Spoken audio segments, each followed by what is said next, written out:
Miss Cole, I'd like a word. You have one. This didn't need to escalate. It was handled privately. You made it public. The corridor beyond the banquet hall felt colder than the room Avery had left behind, though the temperature hadn't changed.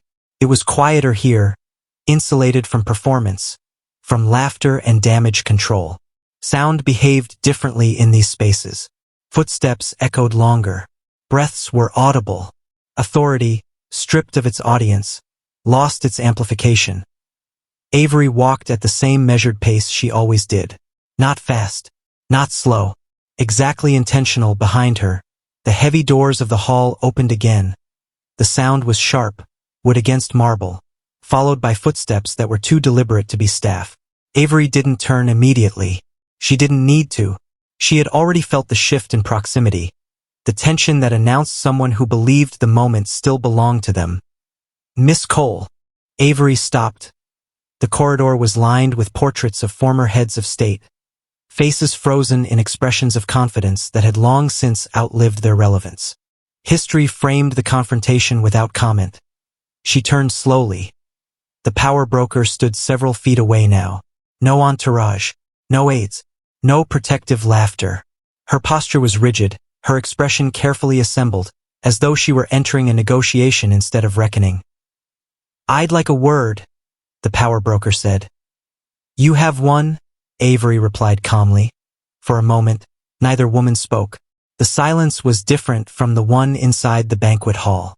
This one didn't seek approval. It demanded honesty. "This didn't need to escalate," the power broker began. "We could have handled this privately." Avery regarded her without expression. "It was handled privately," she said. "You made it public." The power broker's jaw tightened. "You know how these events work. There's pressure, performance. Sometimes lines get crossed." "That wasn't pressure," Avery replied evenly. "That was choice." The word stripped the excuse of its usefulness. "I was maintaining order," the power broker said, irritation bleeding through. "That room expects leadership." "Leadership," Avery repeated quietly, "isn't humiliation." The power broker took a step closer, lowering her voice. "Do you understand what you've done? You've destabilized relationships that took years to build." Avery met her gaze, unblinking. Relationships built on silence don't deserve stability. The power broker exhaled sharply, recalibrating. "If you're looking for an apology, then fine. I apologize for how things came across." Avery's expression didn't change. "That wasn't an apology," she said. "It was an escape route." Silence stretched again, tighter now. "What do you want?" the power broker asked at last. The question was naked, stripped of leverage, stripped of entitlement. Avery considered it, not because she didn't know the answer, but because precision mattered. "I want you to remember tonight," she said. "Not because it embarrassed you, because it exposed you." The power broker scoffed weakly. "You think this ends me?" "No," Avery said. "You'll recover. People like you always do." The words weren't comforting. They were diagnostic. "But you won't recover your certainty," Avery continued. "And that's what made you dangerous." For the first time, the power broker looked away, eyes flicking to the portraits lining the corridor. Faces of people who had once believed power was permanent. "You think you're above this world?" she said.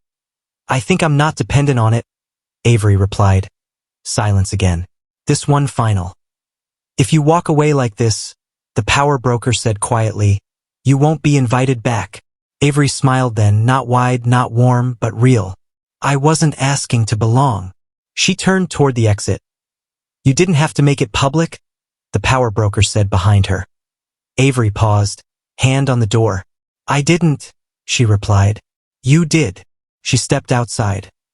The night air was cool, clean, indifferent. The building behind her hummed with damage control. Statements being drafted, calls being returned too late, authority scrambling to reassemble itself. Avery descended the steps slowly, the city opening up around her in steel and light. She checked her phone once, not for updates but for confirmation. There were none. The work was finished. Behind her, the doors closed softly, and for the first time that evening, The silence belonged to her. By the time morning reached the city, the story had already broken. Not with headlines, not with statements, but with absence. The absence of capital where it had always been assumed. The absence of confirmation where reassurance was expected. The absence of one name from rooms that had built their confidence around its quiet presence. At 6:12 a.m., a junior analyst at a financial desk in another time zone noticed the first anomaly. A late-night filing had changed status sometime after midnight. No press release. No explanation. Just a line item that no longer belonged where it had rested for months. He stared at it longer than protocol allowed. BY 6:27. A private message circulated in a restricted channel. Strategic partner withdrawal confirmed. Effective immediately. BY 6:41. Phones began ringing. IN offices designed to wake slowly. Lights flicked on early. Screens refreshed again and again, as if repetition might restore what had quietly disengaged. Didn't. The withdrawal wasn't loud. It was surgical. Clean exits. No residual exposure. No room for reinterpretation. The $5.9 billion didn't vanish. IT relocated. Committees convened before sunrise. Emergency calls were scheduled under the language of clarification, a word that assumed someone still had authority to clarify. Treasury officials reviewed frameworks they hadn't read closely enough the first time. Bankers spoke carefully, avoiding names, aware that saying the wrong one aloud could reposition them on the wrong side of an outcome already unfolding, and no one argued the legality. That was the most frightening part. Inside the state offices, aides prepared statements that said everything and nothing at once. Strategic reassessment. Alignment of priorities. Ongoing review. Language designed to soften inevitability into choice. No one mentioned the banquet. No one referenced the laughter. History preferred abstraction when it was embarrassed.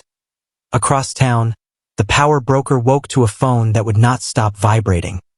She sat upright in bed, scrolling through notifications that no longer felt real. Invitations quietly rescinded. Meetings postponed indefinitely. Circling back emails with no proposed dates. Calls that went straight to voicemail, some deliberately, some because lines were already overwhelmed with recalibration. She dressed quickly, as if speed could reassert relevance. By the time she arrived at her office, the collapse had already become social. Not yet public outrage, something worse. Private distancing. The kind that happened in silence, where no one announced departure but everyone moved away. Her assistant hovered near the door, pale. The press is asking questions. About what? The power broker snapped. About who authorized the withdrawal. The power broker laughed sharply. That's absurd. There are protocols. Her assistant didn't respond. In another building, a television meant for market updates scrolled a single line beneath muted commentary. $5.9 billion public-private deals abruptly WITHDRAW and phones lit up in conference rooms mid-sentence. Conversations stopped. People who had shared tables the night before now avoided one another's eyes, recalculating proximity as risk. By mid-morning, the question no one wanted to ask was being asked everywhere. Who had the authority to do this without warning? The answer traveled faster than anyone expected. Not in press. Not in statements. In whispers. Avery Cole. Her name wasn't spoken loudly. It didn't need to be. It appeared in briefings, in encrypted messages, in pauses where people reconsidered their tone. Executives who had once dismissed her as invisible now asked quietly whether she was reachable. She wasn't. Across the city, Avery had returned to routine. She arrived at her office early, as she always did. No cameras. No calls to manage optics. Her assistant placed a slim folder on her desk without ceremony. Reallocation complete, she said. Avery scanned the summary. Funds redirected. Conditions revised. Safeguards tightened. Capital moved where it would build infrastructure rather than entitlement. Stability rather than spectacle. She closed the folder. Outside her window, the city moved on, indifferent as ever. By afternoon, officials released carefully worded statements. Analysts spoke of inevitability rather than error. By evening, everyone pretended the outcome had been unavoidable. That was how systems protected themselves, by rewriting cause as fate. The power broker issued a statement of her own. Brief, neutral, suggesting transition rather than consequence. IT satisfied no one. Her calls slowed, then stopped. The rooms she had relied on didn't collapse around her. They simply recentered without her. Influence redistributed quietly, efficiently, without apology. That night, Avery stood alone on a terrace overlooking the city. Lights stretched in every direction, indifferent to legacy and lineage. She rested her hands on the railing and breathed in the quiet. Power, she knew, was never about dominance. It was about choice. The choice to stay silent. The choice to withdraw. The choice to walk away when respect was no longer present. Somewhere behind her, rooms would continue to gather people who mistook volume for authority. They would laugh. They would test boundaries. They would assume protection until they didn't. Avery turned back toward the door. The collapse was complete. By the time the city fully absorbed what had happened, the moment itself had already been erased. There were no official records of the banquet worth revisiting. No transcripts of laughter. No footnotes noting the silence that followed the insult. History, when embarrassed, preferred distance. It reduced events into processes, decisions into inevitabilities. What remained were the numbers. Analysts spoke carefully in the days that followed, choosing language that suggested foresight rather than failure. Realignment, strategic reassessment, market correction. The phrases moved easily across screens and briefing papers, smoothing over the sharp edges of consequence. No one said withdrawal louder than necessary. No one said humiliation at all. The $5.9 billion did not return. It moved. Funds once anchored to projects bloated by prestige were redirected into quieter frameworks. Regional infrastructure, energy stabilization, logistics corridors designed to last beyond election cycles. Capital flowed toward systems that did not require applause to function. Progress without ceremony. Stability without spectacle. Committees reconvened. Seating charts changed. Invitations were rewritten with new caution. Suddenly, people were mindful of who they placed where and why. Silence, once assumed harmless, was reclassified as risk. The white power broker released a statement 3 days later. It was brief. Neutral. Carefully constructed to suggest transition rather than consequence. A recalibration of focus. A new chapter. It satisfied no one because it explained nothing. The rooms that once amplified her voice did not collapse around her. They simply adjusted their acoustics. She still peered at events, still spoke, still commanded attention, just not gravity. Conversations no longer bent toward her instinctively. She noticed the delay now, the fractional hesitation before people responded. Certainty, once effortless, now required effort. That loss cut deeper than exile ever could. In private, her name circulated with qualifiers. Capable but volatile. Influential but miscalculated. Experienced but careless. The language of diminished trust was subtle, but it was everywhere. She had not been destroyed. She had been contained. Across town, Avery Cole declined every interview request without comment. She did not correct narratives or clarify intentions. Silence did the work more efficiently than explanation ever could. Her days returned to their familiar structure. Early mornings, secure calls, decisions made without performance. Her assistant placed a final folder on her desk late one afternoon. "Reallocation complete," she said. Avery reviewed it once, nodded, and closed it. There was nothing left to adjust. That evening, she stood alone on the terrace outside her office. The city stretched in every direction. Steel and glass and movement, indifferent to titles and lineage. Lights flickered on as day receded, systems humming without regard for who believed they controlled them. Power, Avery reflected, had always been misunderstood. It was never about dominance. Never about volume. Never about occupying the center of the room. It was about choice. The choice to remain when silence was demanded. The choice to withdraw when respect disappeared. The choice to walk away without explanation. Somewhere else, other rooms were filling. People were laughing.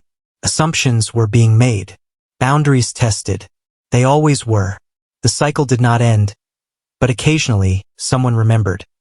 Occasionally, A seat remained empty longer than expected. Occasionally, a system paused before dismissing someone quiet. Occasionally, a laugh failed to land. Those were the echoes. Avery turned back toward the door, her silhouette steady against the glow behind her. She had never needed a seat at their table. She had never needed permission to leave. She had always owned the exit. And in the end, that was the only position that mattered. Now that the story has come to a close, your reactions and feelings matter. So drop a comment and let me know how it made you feel and what you'd change if you could. The meeting was not scheduled. It couldn't be, not officially. Too many calendars were already being scrubbed. Too many affiliations quietly loosened. Instead, the request arrived the way all desperate things did.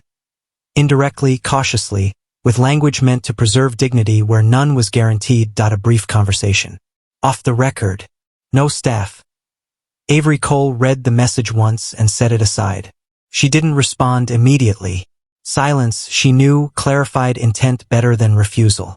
It forced the other party to sit with the imbalance they were trying to deny. 2 hours later, the message came again. Shorter this time. Please. Avery replied with a single line. 1 hour. My office. When the power broker arrived, she came alone. No aides. No assistants hovering with tablets.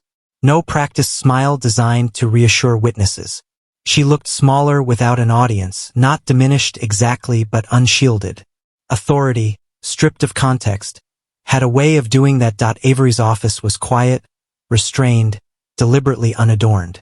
No awards on the walls. No photographs with officials. The space communicated function, not conquest. Decisions were made here, not displayed. The power broker paused just inside the doorway, eyes scanning for cues she didn't find. Thank you for seeing me, she said finally. Avery gestured to a chair. You have limited time. Use it. The power broker sat, folding her hands tightly in her lap. For a moment, she said nothing, as if waiting for the room to lean toward her the way rooms always had. It didn't. You've made your point, she began. What happened at the banquet wasn't the beginning, Avery interrupted calmly. It was the confirmation. The power broker's jaw tightened. You're punishing an entire ecosystem because of one moment. Avery leaned back slightly. No, she said. I withdrew from an ecosystem that showed me exactly how it functions, under pressure. You destabilized people who had nothing to do with it. They benefited from it, Avery replied. That's not the same thing. The power broker inhaled sharply. You could have corrected me privately. I was observing privately, Avery said. You performed publicly. Silence settled again, heavier this time. You know, the power broker said slowly, there are consequences to operating this way. You make enemies. Avery nodded once. I know. You don't seem concerned. I'm precise, Avery replied. There's a difference. The power broker shifted in her chair. You think this makes you untouchable? No, Avery said evenly. It makes me independent. That distinction landed hard. What do you want? The power broker asked again, the same question she'd asked in the corridor, but this time without armor. Avery considered her carefully. Not with anger, with finality. I want nothing from you, she said. That's what you're struggling with. The power broker's eyes flickered. Then why agree to meet? So you don't confuse silence for negotiation? Avery replied. The power broker laughed softly, bitterly. You've rewritten the rules. No, Avery said. I reminded you they exist. For the first time since the banquet, the power broker looked genuinely tired. You think this ends me? Avery studied her for a moment. No, she said. You'll adapt. People like you always do.